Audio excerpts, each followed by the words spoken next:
Hey everybody, guess what? It's Thursday and we are here with Authentic Unlimited. Interesting name for a bluegrass band. Everybody's here. The whole band is here.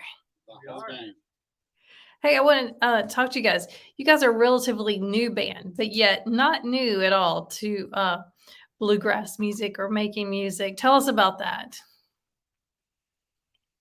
Which one? Okay. Yeah, we are new to it, and so Noel Lawson decided to retire. Jerry, Eli, and myself played in his band for a number of years, and we decided that we wanted to continue on making some music and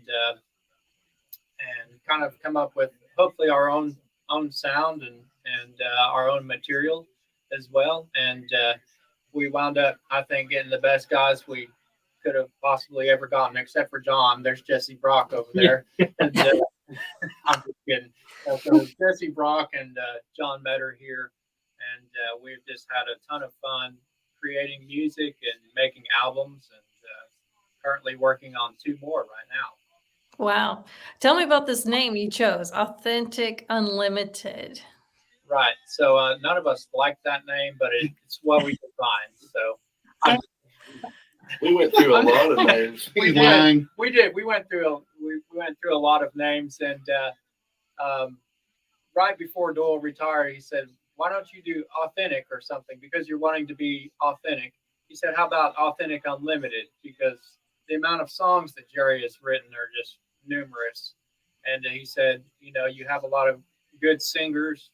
And he said, "Why don't you just call it Authentic Unlimited? That might be fitting." And so we thought, well, we'll try it. Never had a reason to argue with him about anything before.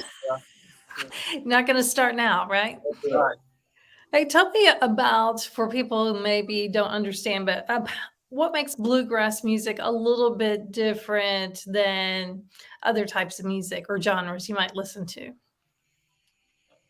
Sure. Mostly we wear overalls and have straw hats. Chewing tobacco. Yeah, chewing tobacco, pretty much. That's not true at all.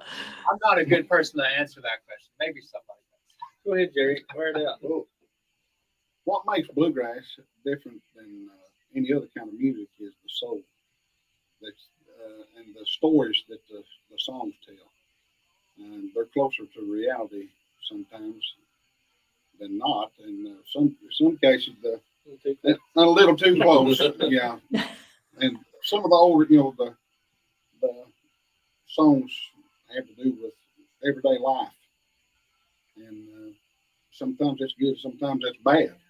Yeah. I guess that's what separates bluegrass from everything else is it's real. It's real. Authentic, you might say, right? That's exactly what I mean. Your American music. Yeah. I tell you what, I like bluegrass music, and I know you're not supposed to associate a genre with a season, but I feel like bluegrass is best listened to outside at a festival, listening to all the instruments. It just feels right. Absolutely. I agree with you. I'd rather be playing to a big crowd outside is cramped up in a little room or something somewhere trying to sing to. But that's not to take away from some of the most iconic venues, because we want to talk about, you've got a show coming up tomorrow night, Friday night at Station Inn, which is known, like it's kind of, I don't know if a lot of people know about it, but it is like the little bluegrass headquarters in Nashville. Right. Yeah, that's such a cool venue. And it's cool every time we get to go there because any of our musical heroes, especially in bluegrass, have all stood on that stage and played. It's kind of like a Grand Ole Opry too to us. It's kind of like playing the Grand Ole Opry in a way every time we get to go. It's a very special thing. Yeah, and it's really small in there. Talking about small, but it is such, and you would probably walk past and not even notice it if you're in the Gulch if you didn't realize what it was. Yeah. The Gulch has grown so much; it's just getting swallowed up. Yeah. Let's hope that stays there. Before we go, let's talk real quick about, you have some music out. Can you tell us about that? We got brand new music.